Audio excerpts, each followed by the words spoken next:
आणि सरनाईक साहेब माझ्या बाबतीत एक सांगतो, मी निवडून यायला पाहिजे. मी जर निवडून येत होतो तर 100% शिंदे साहेब मुख्यमंत्री होते. त्या राज्याला राजकारण करत असताना शिवसेना पक्ष हा बरोबर घेऊनच राजकारण करावं लागले ताकद अशी.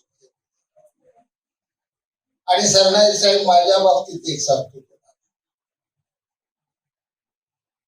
मी निवडून यायला पाहिजे. मी जर निवडून येत होतो तर 100% शिंदे साहेब मुख्यमंत्री होते. आता तुम्ही म्हणाले 95 ला निवडून आलो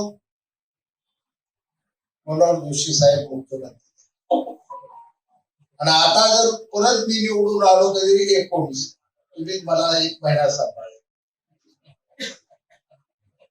परत मुख्यमंत्री झाले उद्धव ठाकरे साहेब, आणि 2.5 वर्षानं परत आम्ही एक राजकारणाचा उठाव केला महाराष्ट्राच्या विकासात. पुन्हा शिंदे साहेब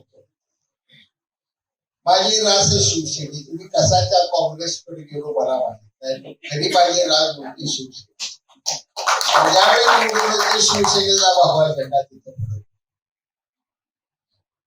आज आपल्याला संपर्क मंत्री मिळाले, काल थोडा 2-3 महिन्यापूर्वी ते मिळालेले आहेत. अमोल बापूंनी या ठिकाणी सांगितलं की मुंबईला असतात त्यांच्याकडे बघू नका, आमच्याकडे बघा. पण मी खात्रीने तुम्हाला सांगतो, सरनाईक साहेबांनी अतिशय तळात नगरसेवक पदापासून ते आज कॅबिनेट मंत्री पदापर्यंत राजकारण केले. खेड्यापाड्यातल्या नाला सोपारा